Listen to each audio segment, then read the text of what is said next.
नालंदा में यूट्यूबर की हत्या का मामला सुलझा। बता दें कि पिछले 13 अक्टूबर को नालंदा जिला के रहोई थाना क्षेत्र इलाके के सोनसरी गांव के घर में घुसकर अज्ञात अपराधियों के द्वारा यूट्यूबर हरधान कुमार को गला रेतकर निर्मम हत्या कर दिया गया था। हत्या के बाद पुलिस ने वैज्ञानिक तरीके से टीम गठित करते हुए इस हत्या की गुत्थी को सुलझा लिया है। इस मामले में आरोपित रणविजय कुमार को कथरारी गांव से गिरफ्तार किया गया है। बता दें कि इस घटना में चाकू और खून से सना हुआ कपड़े, मोबाइल, अन्य सामग्री भी बरामद किया गया है। क्या कुछ कह रहे हैं सदर डीएसपी, सुनिए।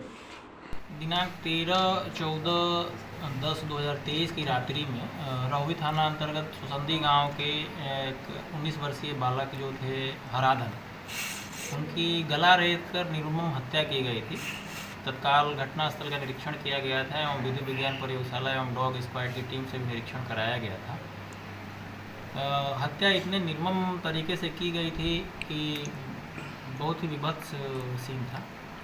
फिर हम लोगों ने उस पर अनुसंधान प्रारंभ किया। जो आवेदन परिजनों से प्राप्त हुआ उसमें अज्ञात के विरुद्ध कांड दर्ज कर अनुसंधान प्रारंभ किया गया। तकनीकी एवं अनुसंधान में हम लोगों को पता चला कि किसी लड़की को लेकर मृतक और इस कांड में जो अभियुक्त हैं, जो शिक्षक हुआ करता था, उस गांव में शिक्षण का कार्य करता था, उसके बीच विवाद था। तकनीकी अनुसंधान में यह भी पता चला कि यह जो अभियुक्त है, यह उसके सोने की स्थिति के बारे में जानने का प्रयास किया था। तत्पश्चात हम लोगों ने आसूचना संकलन कर उसको रहोई थाना क्षेत्र से गिरफ्तार किया। गिरफ्तार करने के बाद उसने अपने घटना में संलिप्तता स्वीकार की और पूरे हत्या किस प्रकार की गई उसके बारे में बताया। उसने बताया कि एक लड़की को लेकर उन दोनों के बीच विवाद था और इसी कारण से उसने उस रात अपने एक दोस्त के साथ उसकी हत्या करने की प्लानिंग की और स्वयं जाकर मोटरसाइकिल से जाकर गांव के बाहर मोटरसाइकिल लगाकर जाकर हत्या किया। और फिर ले जाकर जो आप ये बड़ा सा चाकू छुरा देख रहे हैं, इसको अपने घर के पास पानी में जलकुंभी में डाल दिया था और एक कपड़े में जिसमें लपेट कर चाकू लाया था उसमें ब्लड पोंछकर, वो पटना रहता है, पटना में ले जाकर रख दिया था। तो उसके स्वीकारोक्ति के बाद पटना से वो उस कपड़े की भी बरामदगी की गई है एवं उसके घर के सामने जलकुंभी पानी से उस बड़े छुरे की भी बरामदगी की गई है।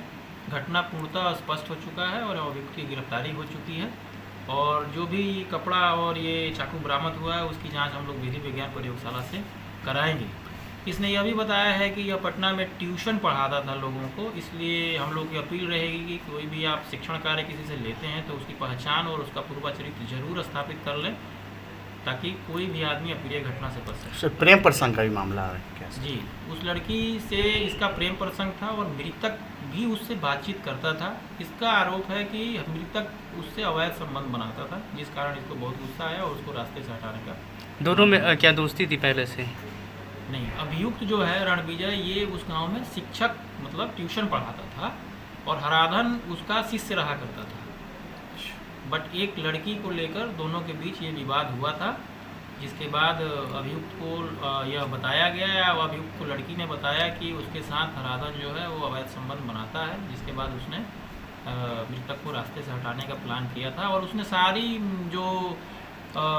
सारा प्रिकॉशन लिया था। मोबाइल कहाँ ले जाना है, नहीं ले जाना है, कैसे हत्या करना है, कहाँ भागना है, उसने सारा प्रिकॉशन लिया था। बट हम लोगों ने सारी कड़ियों को उद्भेदन किया है और उसको जोड़कर इस हत्याकांड का सफल उद्भेदन किया। लड़के की भी गिरफ्तारी हुई क्या सर? लड़की की जानकारी के बाद थी सर कि उसकी हत्या होने वाली है या वही लड़की भी थी इस साजिश में सर? हाँ। लड़की को पता था ये मारने का बात बोलता है, इसने बोला था कि मैं उसको छोड़ूंगा नहीं, उसको मारूंगा। बट लड़की षड्यंत्र में है, अभी तक ऐसा कोई साक्ष्य नहीं आया है। हम लोग उस पर अनुसंधान कर रहे हैं।